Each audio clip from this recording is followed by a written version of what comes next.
are going to present to you what we have done in terms of evaluation and curriculum development for Urban Chief. Alice, next slide. Okay, this is an image that you have seen before in Fiona's presentation. But basically, the aim of the evaluation was to assess the overall success of this project. And in the evaluation, we targeted these events and milestones that you can see in the image. And basically, what we did was to ask for feedback and advice from learners, trainers, experts, coaches. So they inform us if those events or activities need some adjustments. And as you know, this project has 2 batches. So we had the chance to have an iterative process. And with this iterative process, we had also the chance to adjust these learning activities to the learners' needs. Alice, next slide. For us, the key in terms of evaluation is to understand what to expect from the learning process and from the learners. And as you can see in the graph, our expectation was not to have a linear growth, but more as an organic progression. And why I'm telling you this, I mean, you have heard from Fiona that from Ruby that we have a very diverse of students coming from different disciplines, different backgrounds, different nationalities, different languages. So in the first phase of the project, I mean, they didn't know each other. So our evaluation, basically what we evaluate was things like, did you understand the challenges that you're going to work with?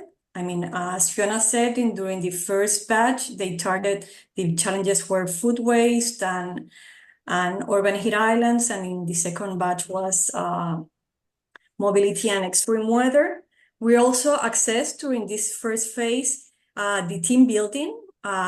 We asked them like how they felt about their team creative confidence, if they had the capabilities of how they feel about their capabilities of doing startups, things like that. If they had a common ground, for example, in terms of team, if they have a mission, a mission, a vision, and the values, this is something that the coaches stress a lot.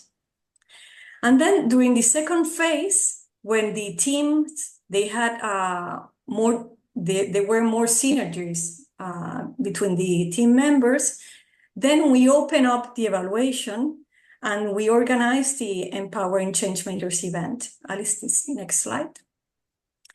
And this Empowering Changemakers event, we invite many experts, having from the public and the private sectors. They were experts in the challenges.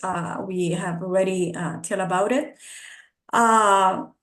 They were some of them. They were CEOs from startups, or they were CEOs from incubators, or even people that could be potential investors. And I mean, and for us, that was an evaluation opportunity for students and also a reality check for the startups to validate and assess the innovation and the feasibility of their solutions. Alice, next slide. And then in the third phase, that I will call it the progress of maturation, here what we try to help students and learn from them was to combat this feeling of complacency. It's just to switch from a feeling of, okay, we have success in our startup ideas, and then it's just to pull them to think about what else do they need to learn. And also we push them to recognize the skills and the competencies they have gained during this entrepreneurial process. And then Alice is going to tell you in the evaluation framework that, I mean, it has to do a lot with skills and competencies. So Alice. Thank you. So first of all, sorry for my voice. I was a bit sick over the weekend. We use a very useful European platform. It's called ESCO. You can we include the link here because you can have a look at it. It's a very complete list of well, skills and competencies first of all, but also how the European Union classifies different occupations types. We use this platform in order for us to have a, let's say, a recognized and a standard list of skills, which included very important skills, in our opinion, for this, let's say, social and ecological transition. As in particular, the skills types we needed are green skills, digital, business, and transversal skills. We created a library of these skills. I mean, a library of skills that are useful for our project, so for our urban challenges. But here, as you see, there are 13,000 and more skills that you can look through. So this is a screenshot of our green skills library, the digital skills, business skills, and transversal skills. You can receive all this. We will upload all these materials in our website. Then Marita already showed at the beginning that we did a very regular evaluation, very regular feedback assessments, I would say. Here, I don't want to repeat everything, but I just wanted to show you what different methods we use for this evaluation. So online surveys, interviews with learners, and then also interviews with coaches. Then we had some feedback sessions in which we were trying to get the feedbacks from the students by doing activities together, so in-person activities. And then we did some, also we had a coaching form where coaches could, let's say, write their thoughts after the coaching sessions. Then this is very important. These 6 topics are the categories that we were always assessing. So after every event, we were sending out a questionnaire, or we were doing a feedback activity or an interview with learners and trainers. And we wanted to get their feedback, their views on these six categories. So topics and contents, methods and formats, progress in the startup idea, teams, communication and collaboration, skills, competencies and mindset shifts, and then how the event was structured and organized. So also in our curriculum, you will then find, let's say, all of these 6 categories and how we improved or what we changed on the different categories.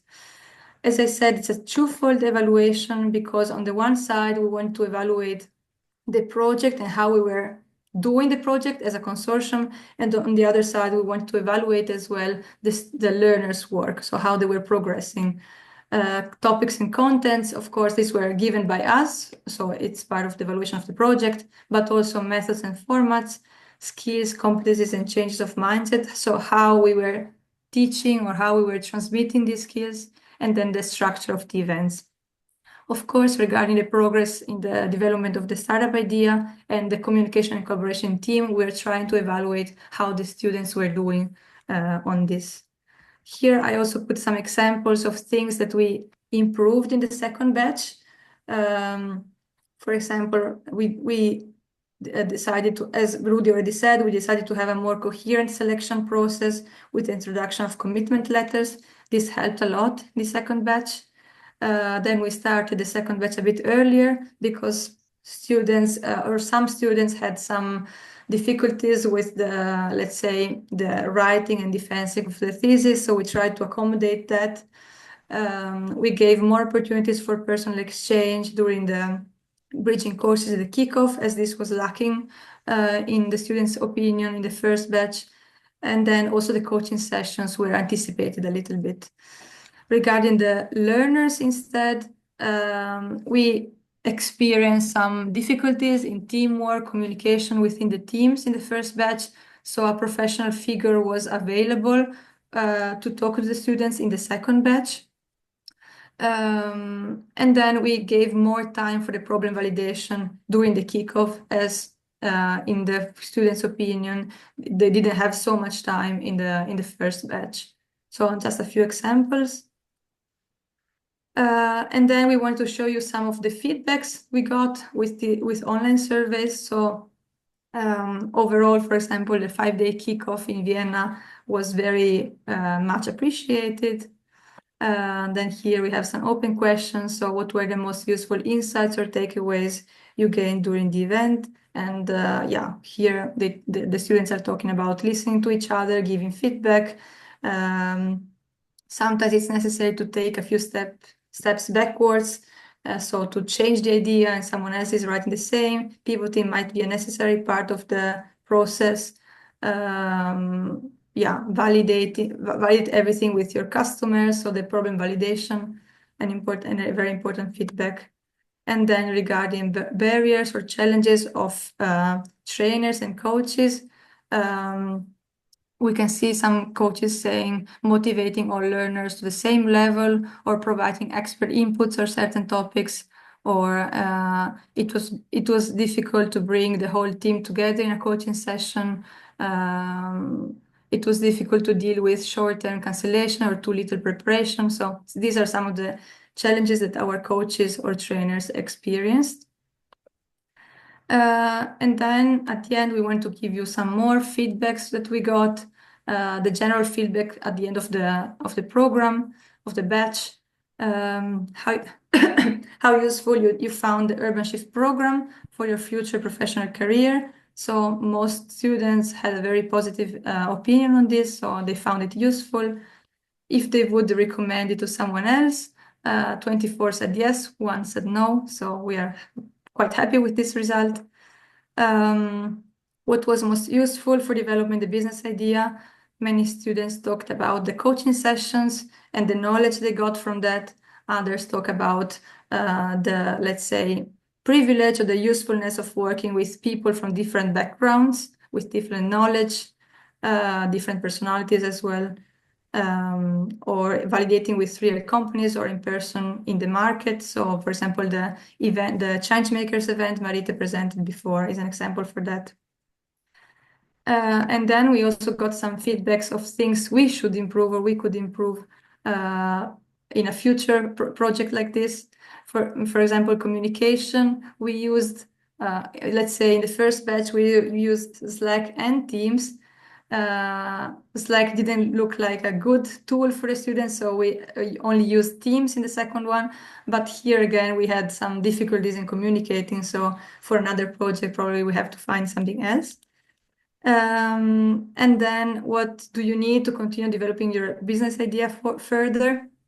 So yeah, most students were talking about time and money, let's say. So yeah, maybe in another project we could think about, I don't know, maybe more support to give students at the end of the project in different ways.